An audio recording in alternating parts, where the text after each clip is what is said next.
சர்வதேச போதைப்பொருள் கடத்தல் குற்றவாளியும் திமுக முன்னாள் நிர்வாகியுமான ஜாஃபர் சாதிக்கிற்கு சொந்தமான சென்னை கிடங்கில் சோதனை.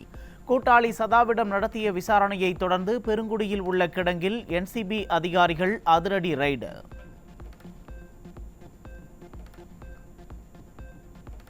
ராகி மாவில் போதைப் பொருட்களை கலந்து ஏற்றுமதி செய்ததாக ஜாஃபர் சாதிக்கின் கூட்டாளி சதா தகவல். என்சிபி அதிகாரிகள் விசாரணையில் அடுத்தடுத்து வெளியாகும் தகவலால் அதிர்ச்சி. சென்னை பெருங்குடியில் உள்ள வீட்டை கிடங்காக மாற்றிய சர்வதேச போதைப்பொருள் கடத்தல் குற்றவாளி ஜாஃபர் சாதிக். வீட்டை கிடங்காக மாற்றி ஜாஃபர் சாதிக் போதைப்பொருள் கடத்தியதை என்சிபி அதிகாரிகள் கண்டுபிடித்தனர்.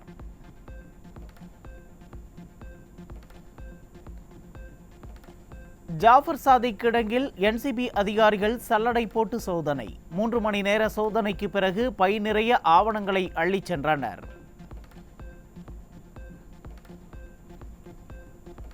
சர்வதேச போதைப்பொருள் கடத்தல் குற்றவாளியும் திமுக முன்னாள் நிர்வாகியுமான ஜாஃபர் சாதிக்கின் கூட்டாளி சதாவுக்கு 1 நாள் காவல். என்சிபிக்கு டெல்லி பாட்டியாலா நீதிமன்றம் அனுமதி.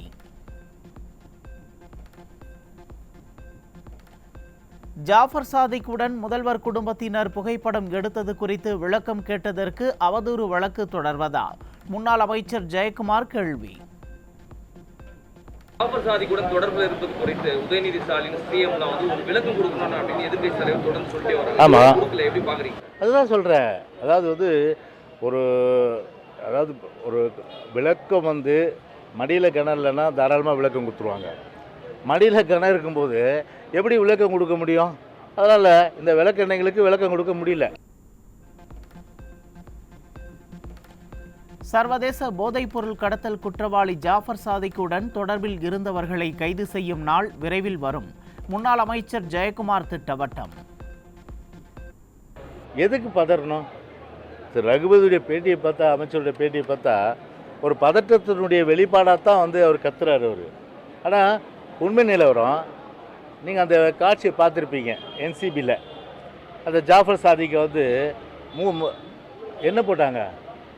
முகமுடி போட்டு கூப்பிட்டு போகிறாங்க, மூஞ்ச மறைச்சிட்டாங்க.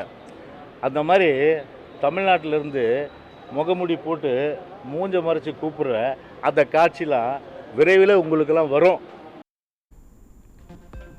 சர்வதேச போதைப்பொருள் கடத்தல் குற்றவாளி ஜாஃபர் சாதிக்கிற்கும் திமுகவுக்கும் தொடர்பில்லை என முதல்வர் ஸ்டாலின் கூறுவாரா? முன்னாள் அமைச்சர் செல்லூர் ராஜு கேள்வி. ஜாஃபர் சாதிக்கு எனக்கு சம்மந்தம் இல்லை, எனவே அவர் படத்தை என்னோட சேர்த்து போட்டது தப்பு, எனக்கு அவருக்கும் தொடர்பு இல்லை அப்படின்னு சொல்லியிருக்கணும். திமுகவுக்கும் அயலரணிக்கும் சம்மந்தம் இல்லை, அவர் எப்படி பொறுப்பு வாங்கினாருன்னு தெரியாது அப்படின்னு சொல்லியிருக்கணும். எதுவுமே இல்லை. கருத்து சுதந்திரத்தை பறிக்கும் செயலில் விடியா திமுக அரசு ஈடுபட்டு வருவதற்கு கண்டனம். கைது நடவடிக்கை தொடர்பாக கருத்துரிமை பரப்புரை மேற்கொள்ளப்படும் என கழக தகவல் தொழில்நுட்ப பிரிவு செயலாளர் ராஜ்சத்தியன் உறுதி.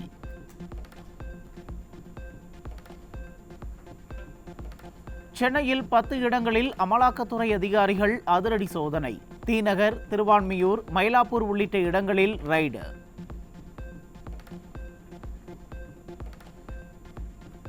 மின்சாரத்துறைக்கு நவீன மின் மீட்டர்கள் வழங்கும் நிறுவனத்தில் அமலாக்கத்துறை அதிகாரிகள் அதிரடி சோதனை. திமுக ஆட்சிக்கு பிறகு தொடங்கிய நிறுவனத்திற்கு டெண்டர் வழங்கப்பட்ட நிலையில் ரெய்டு நடவடிக்கை. சென்னையில் உள்ள எஸ்டி கொரியர் தலைமை அலுவலகத்தில் அமலாக்கத்துறை அதிகாரிகள் சோதனை. திமுக கூட்டணி கட்சியை சேர்ந்த ராமநாதபுரம் எம்பி நவாஸ்கனி மற்றும் அவரது குடும்பத்தினர் நடத்தி வரும் எஸ்டி கொரியர் நிறுவனத்தில் சோதனை நடப்பதால் பரபரப்பு. திமுக, மதிமுக மற்றும் பன்னீர் ஆதரவாளர்கள் உட்பட்ட 1000த்திற்கும் மேற்பட்டோர் அதிமுகவில் இணைந்தனர். அதிமுக பொதுச் செயலாளர் எடப்பாடி கே பழனிசாமி முன்னிலையில் கழகத்தில் இணைந்தனர்.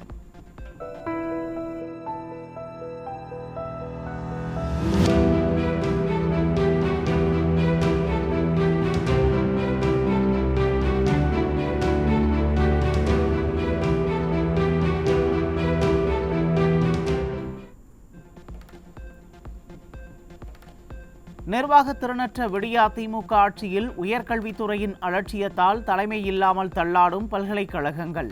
சென்னை பல்கலைக்கழகம், பாரதியார் பல்கலைக்கழகம், தமிழ்நாடு ஆசிரியர் கல்வியியல் பல்கலைக்கழகங்களில் துணைவேந்தர்கள் நியமிக்கப்படாத அவலம்.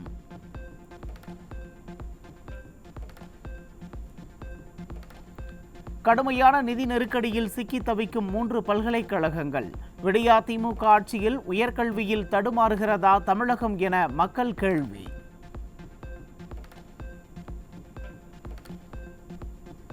தமிழகத்தில் 14க்கும் மேற்பட்ட பல்கலைக்கழகங்களில் பேராசிரியர்களுக்கு பற்றாக்குறை. காலி பணியிடங்களை நிரப்பாததால் உயர்கல்வித்துறை முற்றிலும் முடங்கி கிடக்கும் அவலம்.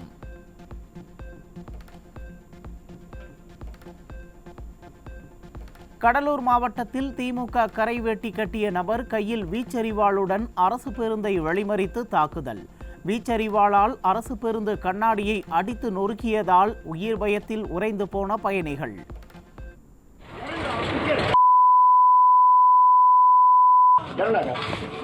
என்னத்துக்கு சொல்ல உடையா என்னத்துக்கு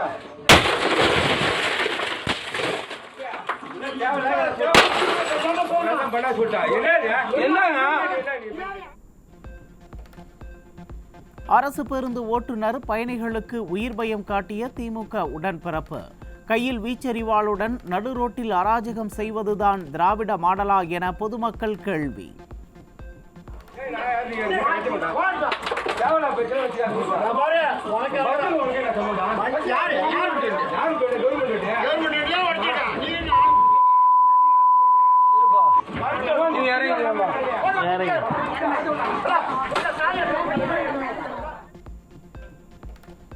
வடசென்னையில் பறிமுதல் செய்யப்பட்ட 10 டன் போதைப் பொருட்கள் குழி தோண்டி புதைப்பு. போதைப் பொருட்களை எரிக்காமல் பண்டல் பண்டலாக புதைத்தது ஏன் என பொதுமக்கள் கேள்வி.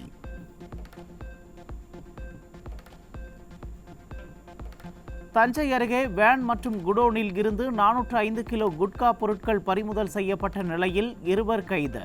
விடியா திமுக ஆட்சியில் குட்கா பொருட்களின் புழக்கம் அதிகரித்துள்ளதால் பொதுமக்கள் வேதனை.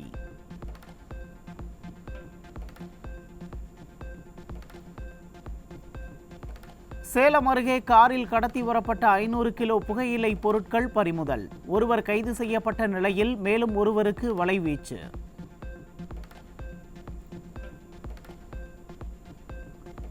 ஆந்திராவில் இருந்து தமிழகத்திற்கு காரில் கடத்திய 605 கிலோ குட்கா, பான் பராக் உள்ளிட்ட போதைப் பொருட்கள் பறிமுதல்.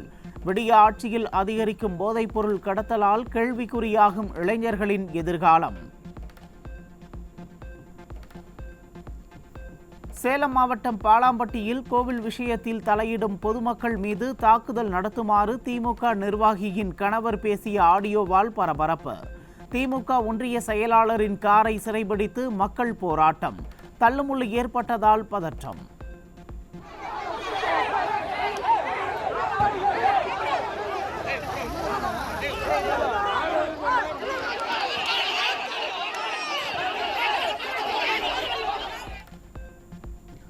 திருவண்ணாமலை அருகே விடிய அமைச்சரை வரவேற்க அராஜகத்தில் ஈடுபட்ட திமுகவினர்.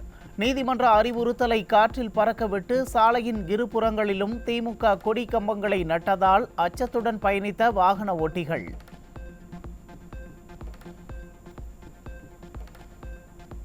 அரக்கோணம் அருகே விடியா திமுக ஆட்சியில் கிடப்பில் போடப்பட்ட சாலை. புதிய தார் சாலை அமைக்க ஜல்லிக்கற்கள் பரப்பி 8 மாதங்களாகியும் பணிகள் நடைபெறாததால் மக்கள் அவதி.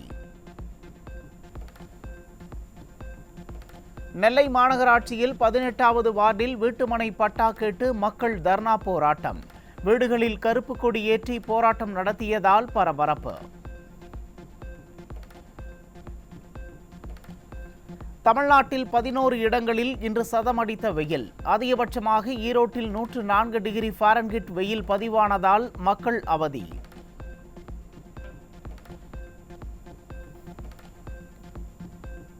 உரிய விலை கிடைக்காததால் சாலையோரம் குவியல் குவியலாக கொட்டப்படும் தக்காளி. போதிய விளைச்சல் இருந்தும் உரிய விலை கிடைக்காததால் விவசாயிகள் கவலை. நீலகிரி மாவட்டத்தில் கேரட் விளைச்சல் அதிகரிப்பு. 1 கிலோ கேரட் 50 ரூபாய்க்கு விற்பனையாவதால் விவசாயிகள் மகிழ்ச்சி.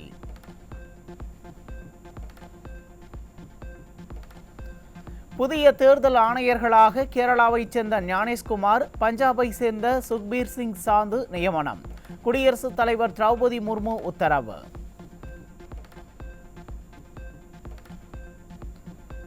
தேர்தல் பத்திரம் தொடர்பான விவரங்களை இணையதளத்தில் பதிவேற்றியது இந்திய தேர்தல் ஆணையம்.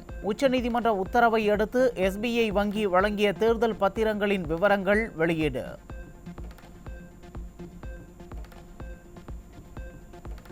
ஒரே நாடு ஒரே தேர்தல் தொடர்பாக அமைக்கப்பட்ட முன்னாள் குடியரசுத் தலைவர் ராம்நாத் கோவிந்த் குழு அறிக்கையை தாக்கல் செய்தது. 18,626 பக்கங்கள் கொண்ட அறிக்கை குடியரசுத் தலைவர் திரௌபதி முர்முவிடம் சமர்ப்பிக்கப்பட்டது.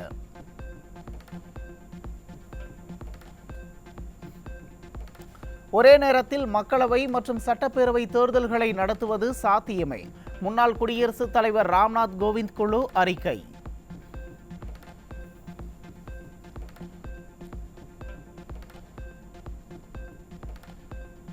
நாடாளுமன்றம் மற்றும் சட்டப்பேரவைகளுக்கு ஒரே நேரத்தில் தேர்தல் நடத்த உயர்மட்ட குழு பரிந்துரை. ஒரே நேரத்தில் தேர்தல்களை நடத்துவது தொடர்பாக சட்டத்தில் திருத்தங்களை செய்யவும் அறிவுறுத்தல். நாடாளுமன்றம் மற்றும் சட்டப்பேரவை தேர்தல்கள் முடிந்த 100 நாட்களில் உள்ளாட்சி தேர்தலை நடத்தலாம். முன்னாள் குடியரசுத் தலைவர் ராம்நாத் கோவிந்த் குழு பரிந்துரை.